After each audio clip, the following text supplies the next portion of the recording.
una demanda de inconstitucionalidad evidentemente traída de los cabellos, Guillermo, porque los alegatos son espurios, que es la palabra que le gusta a un amigo mío. Espurios, alegatos espurios. No puede ser constitucional la candidatura porque la Constitución dice que hay que elegir el mismo día al presidente y al vicepresidente. O sea, como la candidatura de Mulino no tiene candidato a vicepresidente, entonces lo que hay que hacer es eliminar la candidatura de Mulino. Explícame esa lógica. Explícame esa lógica, como decía mi papá, que en paz descanse. Cógeme ese trompo en la uña. Por amor de Dios, ¿qué clase de raciocinio? Eso no es un raciocinio, eso es una sandez, una estupidez. O sea, sacar toda la candidatura porque no tiene vicepresidente. Lo que sí sabe hacer este gobierno es recordar el pasado. Y una de las cosas que nos estamos afrontando es que hoy, 16 de abril, corren los rumores por los círculos periodísticos en la cual se podría estar preparando una especie de sesión permanente para desconocer la candidatura de José Raúl Mulino en RM, con el chiste de que corriera por el partido Alianza unos cuantos días antes de la elección. Pones a las terminales mediáticas a decir que Mulino fue sacado de la elección, hay una gran abstención, eso pone al próximo presidente de Panamá ganando con un 20 y tanto por ciento y así le ganas por 1 o 2%. Parece que ese es el plan. Y si tú me preguntas a mí, es un golpe de Estado como el de Boris Martínez entrando con los militares al palacio. El problema es que aquel entonces, y ya lo explicó bien el doctor Carlos de Baramán, casi nadie salió. Y esto es lo que va a volver a pasar acá, y ellos lo saben. Entonces, la pregunta es, pues, ¿cómo queda Panamá detrás de todo esto? Ahora, también, ¿qué clase de país va a ser el que modifica el rumbo de las elecciones 15 días antes de que se den? Anoche, Doxa y, bueno, la Fundación IPEC presentaron una encuesta bastante sesuda, oficial, de esas que firma el Tribunal Electoral, que le daba 18 puntos de ventaja a José Raúl Mulino sobre Ricardo Lombana. Y ojo que Lombana creció 3 puntos. O sea, 18 puntos. O sea, Lombana tenía que crecer 20 puntos para poder ganar. Así que la única posibilidad que tiene ahora mismo de modificar la elección, algo, es que o se anulen las elecciones y se pongan otro día, o que directamente saquen de la papeleta a José Raúl Mulino de RM. Yo no sé, Carlos, ¿tú qué piensas de todo esto? Porque yo creo que esto va más allá del personaje, del partido y de los que conforman eso, sino un tema institucional.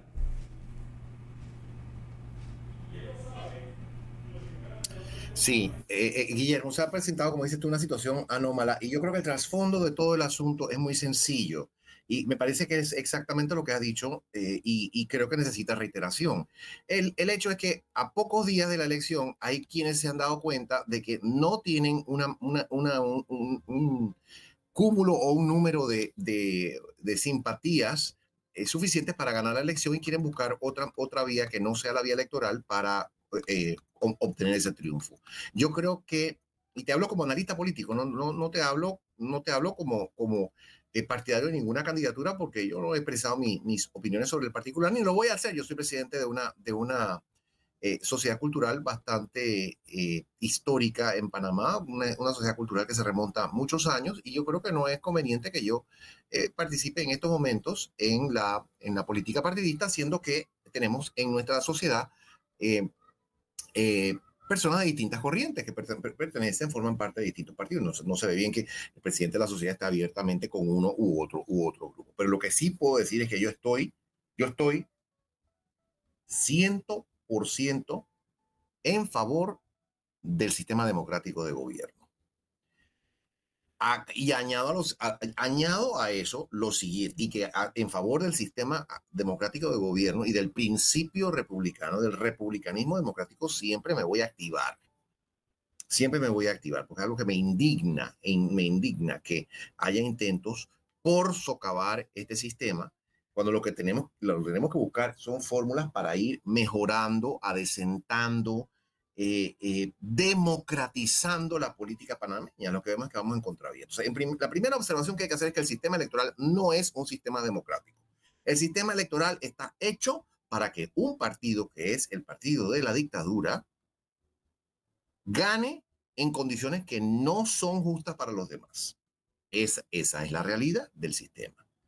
Al que no les guste oír, que piensen que esto no es una declaración partidaria, estos son los efectos. Sencillamente, si uno analiza los efectos del sistema, uno ve que sistemáticamente, valga la redundancia, sistemáticamente produce resultados inflados en favor del partido que actualmente está en el gobierno. O sea, es un partido, un sistema que privilegia a la menor de las mayorías. Perdón, a la mayor de las minorías, disculpa.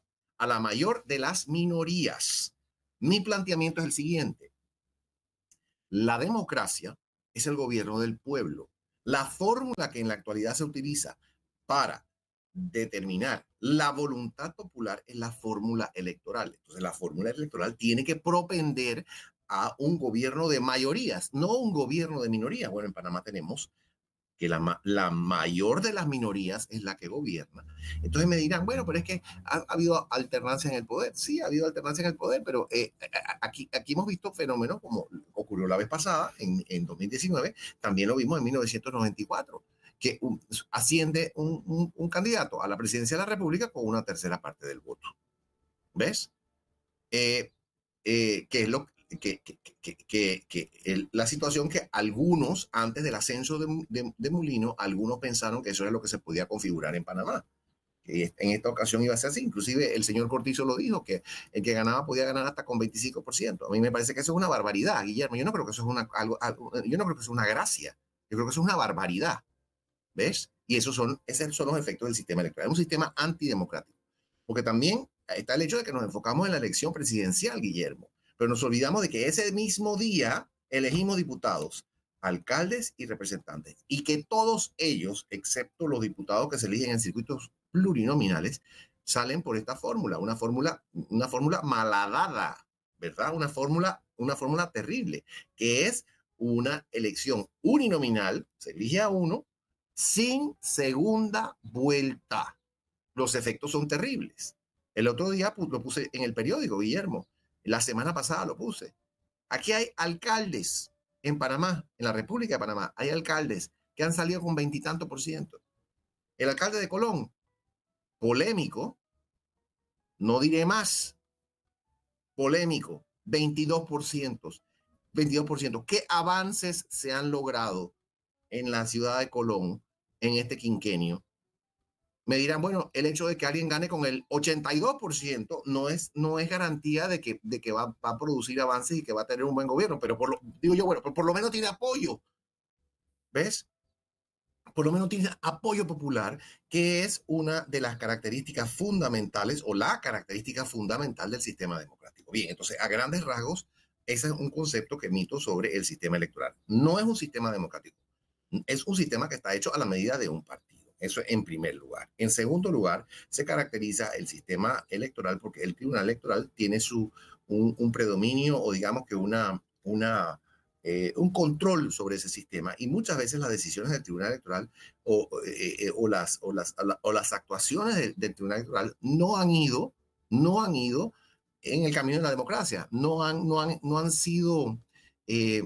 contribuido al afianzamiento democrático. Por el contrario, el Tribunal Electoral permite en este país toda una serie de irregularidades, chanchullos, trampas, clientelismo. La fórmula, ahí me estaban preguntando mientras hablaba contigo, una famosa, muy conocida periodista me preguntaba sobre el residuo. ¿Ves? Y dice, bueno, es que el residuo no se le puede culpar al PRD, hay que culpar a los demócratas cristianos porque ellos fueron los que lo metieron en el 94. Sí, ellos ilusamente lo propusieron en el 94, pero ¿a quién ha beneficiado? Al PRD, y lo aprobaron con los votos del PRD, y ha sido enteramente en beneficio del PRD el residuo. Con conocimiento de causa te puedo decir que eso fue una negociación entre la democracia cristiana y el PRD. Con conocimiento de causa te lo reafirmo, ¿eh? Que sepas que fue así.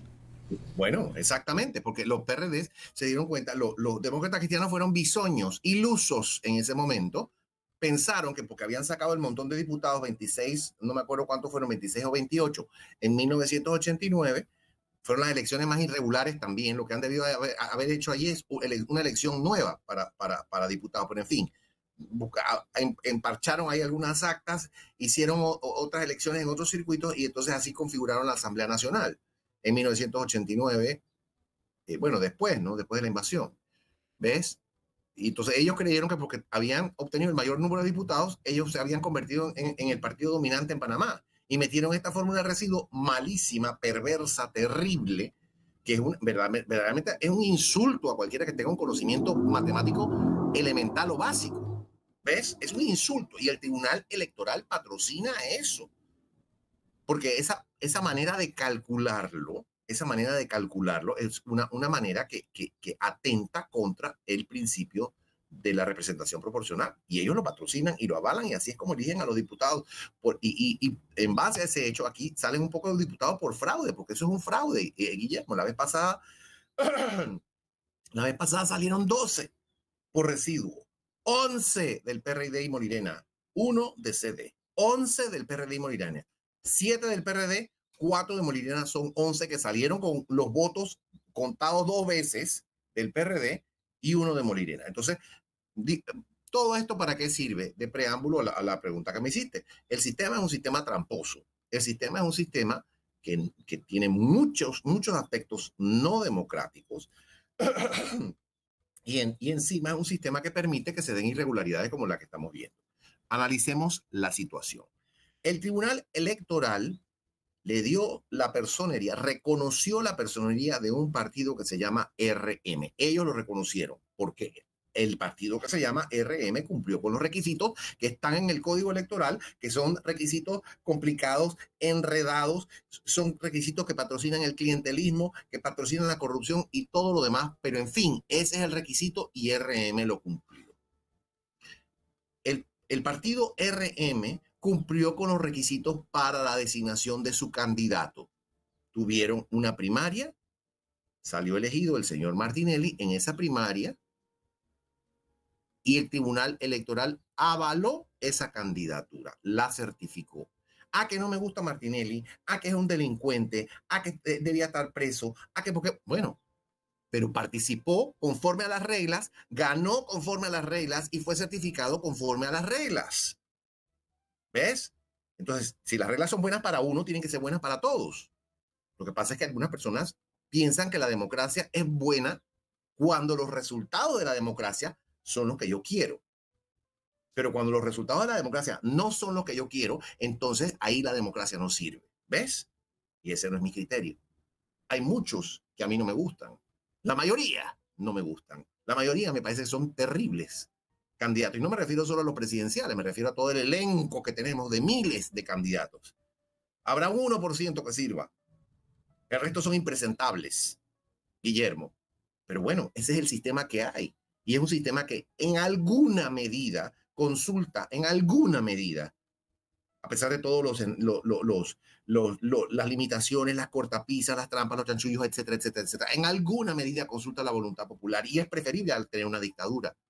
Porque en la dictadura, el señor Torrijos decía, va Arroyo, va Lacas. Y ese era el que iba de presidente. Y decía, estos son los que van de representantes. Y eso era lo que iban. Ahí no había ninguna intervención de la voluntad popular. Ahora hay una serie de defectos terribles, muy, muy inconvenientes. Sin embargo, hay alguna consulta a la voluntad popular. Entonces, reitero, el partido RM se formó de acuerdo con las reglas que se usan para todos los partidos y el Tribunal Electoral lo certificó. El partido RM hizo su elección de candidato presidencial conforme a esa reglamentación, conforme a esa normativa, y el Tribunal Electoral lo certificó. El partido RM o el candidato del RM hizo su designación de vicepresidente conforme al Código Electoral, conforme a la normativa vigente, de la misma manera que lo han elegido todos los candidatos, los 8 han nombrado a su vicepresidente, igual que lo hizo Martinelli. Todos, y en todos los casos, Martinelli lo certificó. Bien, ¿qué sucede? Se emitió una sentencia, y una sentencia en firme eventualmente, en contra de Martinelli, cuando ya habían sido declaradas por el Tribunal Electoral las convocatorias a presidente, a la elección presidencial, perdón, las candidaturas a la elección presidencial en firme. Esa es una situación anómala e irregular. Se reúne, el Tribunal Electoral dice, bueno, en base a esta sentencia, hay quienes afirman, el doctor Antinori lo afirma en su escrito que circuló el domingo y lo ha afirmado en sus escritos anteriores. Por cierto, debo decir que yo le tengo mucha confianza al juicio, al criterio jurídico del doctor Ítalo Antinori, cuya especialidad es específicamente el derecho constitucional y a quien considero el principal de todos los especialistas panameños en derecho constitucional que están actualmente vigentes. El doctor Antinori hace unos señalamientos siempre muy sesudos, muy analíticos y muy interesantes, con base no solo a la normativa vigente, sino a la jurisprudencia y a la doctrina constitucional. Y yo creo que es muy recomendable que quienes estamos interesados en este tema y quienes estamos interesados en la democracia panameña consultemos el criterio del doctor Ítalo Antinori, que como dije, ha circulado más recientemente a partir del domingo. Bien, dice el doctor Antinori en uno de sus escritos que el trámite para la inhabilitación de Martinelli no cumplió con todos los requisitos legales de rigor. Dejemos eso de lado. El hecho es que el Tribunal Electoral dijo, lo inhabilitó mediante el acuerdo ese de principios de marzo, ¿no? El acuerdo 11.1, perdón, del 4 de marzo, lo inhabilitó. Y acto seguido, en el mismo acuerdo, determinó que José Raúl Mulino, quien era el candidato a vicepresidente en la nómina de Martinelli, sería el candidato presidencial de los partidos RM y Alianza, que eran los que habían presentado a Martinelli como candidato presidencial con el aval, con la certificación del Tribunal Electoral. Bien, entonces en contra de eso se ha presentado una demanda de inconstitucionalidad. Una demanda de inconstitucionalidad evidentemente traída de los cabellos, Guillermo, porque los alegatos son no solamente espurios, no solamente baladíes, son espurios, que es la palabra que le gusta a un amigo mío. Espurios, alegatos espurios. En primer lugar, no puede ser constitucional la candidatura porque la Constitución dice que hay que elegir el mismo día al presidente y al vicepresidente. O sea, como la candidatura no tiene presidente, como la candidatura de Mulino no tiene candidato a vicepresidente, entonces lo que hay que hacer es eliminar la candidatura de Mulino. Explícame esa lógica. Explícame esa lógica, como decía mi papá, que en paz descanse. Cógeme ese trompo en la uña, por amor de Dios. ¿Qué clase de raciocinio? Eso no es un raciocinio. Eso es una sandez, una estupidez. O sea, sacar toda la candidatura porque no tiene vicepresidente. ¿Cuál es la corrección lógica para ese problema? Permitirle nombrar un vicepresidente. Pero es que él ya había sido nombrado vicepresidente, candidato a vicepresidente en la nómina de Martinelli. Bueno, pero ¿qué dice el Código Electoral? ¿Y qué dice la normativa? ¿Cuál es el sentido de la normativa en general? Pero ¿qué dice el Código Electoral específicamente? Cuando falta el principal, el suplente toma la posición del principal. Eso es lo que dice el Código Electoral. Ese artículo tiene directa aplicación, me parece que es el 362, tiene directa aplicación en este caso. Ahí no hay necesidad de rebuscar ni de encontrarle la quinta pata al gato. ¿Ves? Eso es evidente. Entonces dice que porque la candidatura no tiene vicepresidente y según la Constitución, el presidente y el vicepresidente hay que elegirlos en la misma elección, en la misma votación. Entonces esa candidatura es inconstitucional. Entonces por eso se ha presentado a la Corte Suprema de Justicia una demanda, como dije, vergonzosa, porque es una patraña. Eso es lo que es, una patraña, para tratar de enredar la situación de forma tal que se logre la inhabilitación de una candidatura para que los demás que están ahí en la batalla, hay unos candidatos que están bastante cerca los unos del otro en las preferencias, según las encuestas, supuestamente. Entonces, para ellos tratar de buscar una ventaja o tratar de conseguir la ventaja pensando que los votos que no reciba Mulino con su inhabilitación los van a recibir ellos. ¿Ves? Entonces, ese es un intento por judicializar las elecciones. Entonces dicen, no, pero es que ese criterio no cabe, que por aquí, que por supuesto que cabe. Si quieres buscar un subterfugio por la vía judicial para impedir que el pueblo tenga el derecho de elegir, entonces está judicializando la elección. Eso es lo que estás tratando de buscar por la vía judicial, un desenlace que no vas a conseguir por la vía electoral. Eso es evidente. ¿Ves? Entonces, me parece, como dije, que es una chabacanería. Busquen sus votos en buena lid, el que sea. A fin de cuentas, como dije, yo soy partidario de la democracia. Puede que un candidato me guste, puede que otro no me guste, pero si el que no me gusta es el que gana, pues ese fue el que recibió los votos. ¿Ves? Pero no vamos a intentar subvertir la elección por la vía judicial para entonces crear preferencias ficticias o tratar de pescar en río revuelto y conseguir una ganancia, una victoria que en buena lid no me correspondería. ¿Ves? Entonces, y me llama mucho la atención que los otros candidatos no se hayan pronunciado. Porque si yo fuera candidato con ellos, yo me hubiera pronunciado y hubiera dicho, mire, esto es una patraña. Aquí que cada cual busque sus votos. Así sea que yo esté de último o que esté de segundo, que esté de tercero. Porque lo que están es entretenidos con esas pollas ridículas que hacen, en vez de estar pensando en lo sustancial y en lo medular, que es la democracia y la importancia de que la elección produzca resultados que son aceptables para la población, de forma tal que quien gane la elección pueda conducir a este país durante un quinquenio, que 1000 veces he dicho que es un periodo demasiado largo, pero bueno, eso es lo que dice la Constitución, 5 años que van a ser sumamente difíciles. Entonces, enredar la elección con estas patrañas no trae nada bueno, sobre todo ante el futuro que tenemos por delante, que es un futuro muy espinoso. Bien, hablé de uno de los alegatos que se presentaron, que no es constitucional porque no hay vicepresidente en esa nómina. Reitero, es absurdo, es un alegato absurdo. En todo caso, para subsanar eso, lo que habría que hacer es permitirle a Molino que designe un vicepresidente. Que no es constitucional porque él no fue elegido en primarias, en una elección primaria en el partido. No, porque él era el candidato a vicepresidente. No era el candidato a presidente, pero el candidato a presidente sí fue elegido conforme a las primarias y fue inhabilitado por una decisión judicial. Entonces se aplica el artículo del Código Electoral que señala que el suplente reemplaza al principal.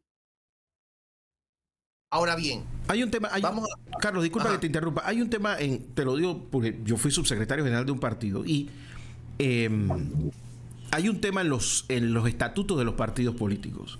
Los estatutos de los partidos políticos son un documento oficial, avalado por el Tribunal Electoral. Y dentro de los estatutos de los partidos, que casi todos son más o menos parecidos, hay un mecanismo para cuando no se tiene o la primaria o la Asamblea General o el Congreso Nacional, que otros organismos más pequeños, más rápidos de poder tomar una decisión, sean los que tomen la decisión. Eso está en casi todos los estatutos de los partidos. Y las formas en las que se elige, porque el Tribunal Electoral exige una primaria para el candidato a presidente y vicepresidente. ¿Entiendes? Pero al final del camino, tú eliges la forma en la que vas a elegir a tu compañero, que ese es el issue que aquí se está viendo. O sea, han traído un tema de procedimiento para enredarlo en una maraña constitucional, cosa que nunca había pasado porque, Carlos, Dios sabe que en Panamá se han muerto candidatos principales, alcaldes, diputados y representantes días antes de las elecciones, y el suplente ha corrido perfectamente bien. Falta del principal por muerte. También ha habido un caso, al menos un caso, de falta del principal por inhabilitación judicial. Fue el caso de Ricardo Martinelli en 2019, cuando fue candidato a diputado. Se lo inhabilitó también y en ese momento tenía como suplente a Omaira Mayín Correa, famosa periodista, conocida periodista y conocida participante en nuestro mundo político, Mayín Correa. ¿Qué hizo el Tribunal Electoral? Removió a Martinelli de la papeleta y subió a principal a Mayín Correa, que era la suplente. Entonces, entonces, a ver, aplicando el mismo principio, la elección de Mayín Correa no es constitucional. Mayín Correa debe ser despojada de su curul y la elección esa es inválida porque no fueron, porque en esa elección, Martinelli no tenía suplente, o perdón, Mayín Correa no tenía suplente. Es una estupidez. Esa es una estupidez. Entonces, esa es una. Y como dices tú, ha habido otros que han muerto, que es en general el mismo caso. Falta el principal, se pone al suplente, ¿cierto? Además es lo que dice el código, Guillermo, es lo que dice el código electoral en el artículo 362. Bueno, vamos a decir que esos otros casos fueron por muerte, pero también hay uno de inhabilitación, que fue Martinelli en 2019. Bien, ¿cuál es la otra razón de la inconstitucionalidad? Bueno, que la Constitución dice que el presidente y el vicepresidente tienen que tomar posesión el mismo día. Ajá. Y entonces, porque no hay un vicepresidente que tome posesión ese mismo día, la candidatura no puede ser válida porque daría pie a que si gana ese candidato, cuando tome posesión no tenga el vicepresidente. ¿Y qué ha pasado? ¿Qué ha pasado cuando el presidente no ha tenido vicepresidente que tome posesión el mismo día? Yo recomiendo la lectura del ensayo del doctor Antinori. Porque en el ensayo del doctor Antinori está muy bien explicado y planteado este asunto desde la perspectiva enteramente constitucional, sin ningún apasionamiento político. Claro, Carlos. Ha habido ocasiones en que no hay. ¿Qué pasa? ¿Qué ha pasado? Fíjate, Guillermo, esto ha sucedido no una, sino varias veces. Como hacen trampas y hacen enredos y hacen chanchullos en las elecciones, muchas veces tienen que repetir la elección. Muchas veces tienen que repetir la elección de diputados, la elección de alcaldes, la elección de representantes. Esos no son elegidos el mismo día que los demás y no toman posesión el mismo día que los demás. Entonces son inconstitucionales. Ah, pero es que es diferente para el presidente. ¿Por qué es diferente para el presidente si el requisito está para los otros también? Pero si no hay, entonces, ¿qué vas a hacer? ¿Anular la candidatura? Eso no tiene sentido. Además de que en otras partes, en otros lugares, el doctor Antinori pone un caso que fue muy interesante, yo lo recuerdo perfectamente, era en el momento en que el Brasil transitaba a la democracia, después de 30 años de dictadura, 20 años de dictadura, el 64 al 84, Brasil tuvo una dictadura militar muy férrea entre 1964 y 1984. Los militares decidieron replegarse, pues estaban totalmente desprestigiados, no podían gobernar ya más. Y hay elecciones. Gana un señor muy popular, un político muy popular, muy querido del pueblo, Tancredo Neves. Él tenía de candidato a vicepresidente al señor José Sarney. Gana la nómina liderada por Neves con Sarney de candidato a vicepresidente. ¿Qué pasa? Entra la elección y la toma de posesión, muere Tancredo Neves. ¿Quién toma posesión? José Sarney, como presidente, porque había sido elegido como vicepresidente. Entonces, ahí está ese caso que es muy ilustrativo. Ah, pero es que eso es en Brasil y no en Panamá. Ajá, entonces en Panamá somos más democráticos y más constitucionales y más legalistas y superiores que en otros países, ¿verdad? O sea, ¿qué es lo que tiene que predominar? El razonamiento democrático, eso es lo que tiene que predominar, el razonamiento democrático. Y como digo, las elecciones ya de por sí, las elecciones de por sí tienen un cúmulo de elementos antidemocráticos. Y hay un tema, Carlos, para cerrar, y es que el origen de esta tontería de la nómina presidencial tiene su origen en el golpe militar. Cuando los militares, y tú lo has explicado varias veces, no se ponían de acuerdo de quién mandaba, se inventaron la Junta de Gobierno, la Junta Provisional primero y después la Junta de Gobierno. Entonces eran dos, que uno que hacía de presidente y otro de vicepresidente, y ahí se fue, ¿no?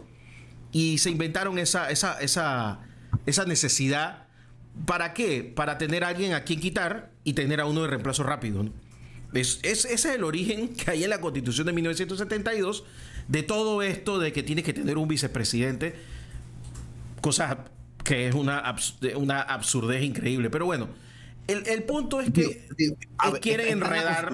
Está en la Constitución, Guillermo, y en condiciones normales debe ser así. Pero si falta punto, es que si falta el vicepresidente, la solución no es inhabilitar la nómina o inhabilitar la candidatura. Si falta el vicepresidente, la solución es suplirla porque la candidatura ya ha sido aprobada, ha sido certificada, ha sido avalada, ha sido justificada y puesta en firme por el Tribunal Electoral. Entonces, si esa es la situación, lo que hay que permitir es que se subsane te digo falta, algo. no eliminar la candidatura. Si el Tribunal Electoral elimina la candidatura, tiene que pedir la renuncia de los magistrados del Tribunal Electoral, porque es el Tribunal Electoral el que avala la nómina.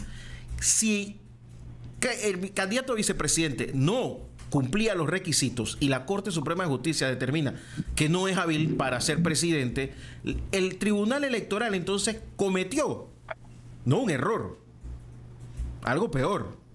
Entonces tendría que renunciar a los 3 días antes de las elecciones, porque no tiene sentido que el Tribunal Electoral avale una candidatura y después me diga que es inconstitucional. La candidatura completa, Martinelli, Mulino, porque eso fue lo que se avaló. El que declararía la inconstitucionalidad sería la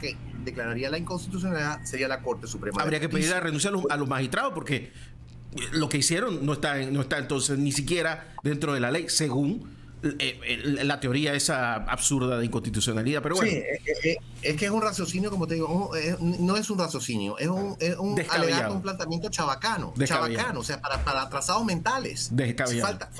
Falta el suplente, entonces saca la nómina, pues bótala. Es un intento de terminar de consumar un fraude electoral, que por cierto... Eso es lo que a mí me preocupa, una vez más reiterando, Guillermo, que esto no se trata... Lo que pasa es que en Panamá somos muy personalistas y tenemos 30 segundos. Somos demasiado personalistas. Entonces, cuando alguien sale a hablar y tratar de explicar y dice, lo que pasa es que este está con él, este está con el otro está con el otro y así. Esto no tiene que ver con simpatía política, esto tiene que ver con lógica.